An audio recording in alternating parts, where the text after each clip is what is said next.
नमस्कार सबैलाई daily YouTube च्यानलमा आज हामीसँग हुनुहुन्छ एक प्रतिभाशाली साहित्यकार सँगसँगै पत्रकारिता क्षेत्रमा पनि काम गर्दै आउनुभएको जो गाउँको सरल जीवनबाट सुरु गरेर आज कविता लेखन र वाचनतर्फ श्रोतासँग जोडिनु भएको छ।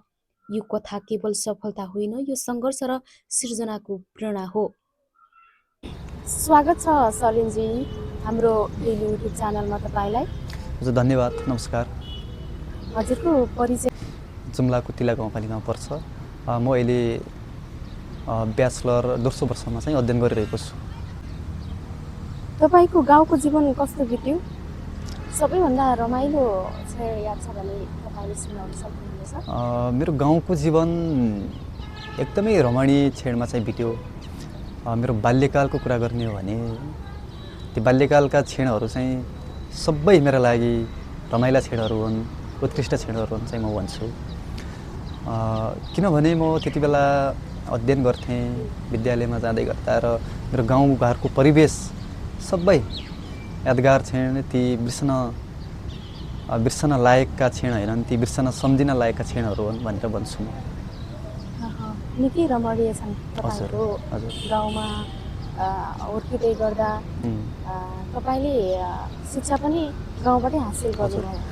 मैले कक्षा 10 सम्मको शिक्षा चाहिँ मैले आफ्नै तिला गाउँपालिकाको वडा नम्बर 3 मेरो वडामै कुडारी भन्ने श्री सरस्वती माध्यमिक विद्यालयमा चाहिँ अध्ययन गरेँ। त्यहाँ पढ्दै गर्दाखेरि म कक्षा 1 देखि 5 सम्म चाहिँ प्रथम आउँथेँ र 80 सम्म मेरो पढाइ चाहिँ एकदमै राम्रो थियो। अहिले पनि ठिकठिकै छ भन्छु। र ती बाल्यकालका क्षणहरू सम्झिँदा निकै रमणीय छन्, ती भनेर साध्य छैन। र जुन समाजमा हुर्केँ त्यो समाजमा एकदमै यादगार क्षणहरू छन् भन्छु। र पढ्दै गर्दा जुन समाजसँग म हुर्किएँ, पढेँ, बढेँ र त्यो समाजसँग थुप्रै किसिमका स्मरणहरू छन्। अहिले के गर्दै हुनुहुन्छ तिला गाउँपालिकामा बसेर तपाईँ? अहिले म सदरमुकाममा बस्छु, जुम्ला सदरमुकाम खलङ्गामा बस्छु र पत्रकारिता पनि अलिअलि गर्छु र पढ्दैछु। जुम्ला बहुमुखी क्याम्पसमा दोस्रो वर्षमा पढिरहेको छु। अहिले त्यसरी चाहिँ बितिरहेछ। र पत्रकारिता क्षेत्रमा पनि पाइला टेक्दै हुनुहुन्छ? हजुर गरिराख्नु भएको छ। कति समय भयो पत्रकारिता क्षेत्रमा लाग्नु? पत्रकारिता गर्न लागेको धेरै भएको छैन, रुचि चाहिँ अलि अगाडि नै थियो। अहिले गर्न लागेको करिब 1 वर्ष हुन लाग्यो झन्डै। त्यसै गरी पत्रकारिता सँगसँगै साहित्यमा पनि एकदमै रुचि राख्ने व्यक्ति हुनुहुन्छ तपाईँ। हजुर। त्यसै गरी साहित्य लेखनमा तपाईँको रुचि चाहिँ कसरी जाग्यो? पहिला निकै म रेडियो सुन्थेँ, रेडियो प्रेमी थिएँ।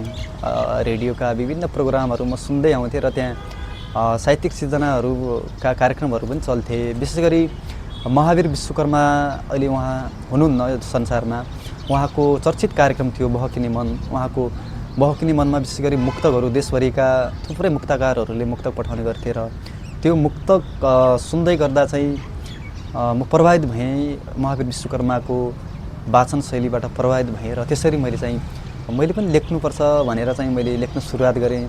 र महावीर विश्वकर्मासँग त्यति बेला मैले फोन वार्तामा बहकिने मनमा फोन गर्न पनि पाइन्थ्यो, मुक्तक सुनाउँथेँ। त्यसरी चाहिँ म मुक्तक लेख्न अथवा यो साहित्यिक सिर्जनाहरू रचना गर्न चाहिँ म प्रेरित भएर चाहिँ सिकेँ। महावीर विश्वकर्मा भन्ने बित्तिकै हामी सबैलाई याद छ, उहाँ छुट्टै पहिचान बनाउनु भएको व्यक्तित्व हुनुहुन्छ। त्यसै गरेर पहिलो रचना चाहिँ के गर्नुभएको थियो तपाईँलाई याद छ? पहिलो छोडेर जान सक्छौ भने जाऊ, केही भन्दिन, झुट्टा बाचा कसमहरू खाऊ। छोडेर जान सक्छौ भने जाऊ, केही भन्दिन, झुट्टा बाचा कसमहरू खाऊ, केही भन्दिन, जिन्दगीभर तिमीलाई सम्झी रुने मैले त हो, मात्र अब त्यो प्रायसँग रमाऊ, केही भन्दिन। यो चाहिँ मेरो पहिलो मुक्तक थियो। यही नै हो मेरो पहिलो मुक्तक। र यता चाहिँ थुप्रै मुक्तकहरू लेखेँ, गजलहरू, कविताहरू चाहिँ लेख्दै आइरहेको छु। यो धरतीको सबथोक वस्तुलाई मैले छोएको छु, अदृश्यको यो हावालाई छोएको छु। माटो, पानी, ढुङ्गा, पहाड, हिमाल, तराई, देश भेष परिवेश आदि इत्यादिलाई मैले छोएको छु। अब फेर्न बन्द गर सास, यो हावालाई फोक्सोमा लिएर सास फेर्दै छोएको छु। अब टेक्न छोड, मैले यो धरतीको सब थोक वस्तुलाई छोएको छु। पिएर के गर्छौ पानी, मैले नदीसँग तालसँग समुद्रसँग अनि मितेरी लाएको छु। मैले मितेरी लाएपछि ती पनि अछुत भए। पुजेर पनि के धर्म लाग्ला र तिमीलाई, मैले तिम्रो भगवानलाई बनाएको हुँ।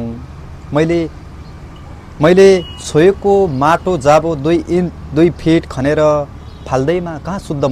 कुन विधा, कविता, कथा, निबन्ध, उपन्यास कुन तपाईँलाई मनपर्छ विशेष गरेर तपाईँलाई? मलाई सुरुमा साहित्यिक सृजनामा हात हाल्दाखेरि चाहिँ मुक्तकहरू चाहिँ लेखेँ। अलिअलि गजल पनि सिक्ने प्रयास गरेँ, अलिअलि लेखेँ। र अहिले चाहिँ म विशेष गरी कविताहरू चाहिँ लेख्दै आइरहेको छु। कवितामा चाहिँ रुचि अलिक बढेको छ। कवितामा हजुर हजुर। अनुभव र पीडाले लेखनलाई कति बलियो बनाउँछ तपाईँको अनुभवमा? अनुभव र पीडाले मान्छेलाई निखार्दै लिने हो भन्ने लाग्छ मलाई। मान्छेमा पीडा पैदा भयो भने त्यो पीडाबाट मान्छेले केही न केही नयाँ भोगाई, नयाँ अनुभवहरू सिक्छ र त्यसैलाई शब्दमा परिणत गर्न चाहिँ मन लाग्दो रहेछ लाग्छ।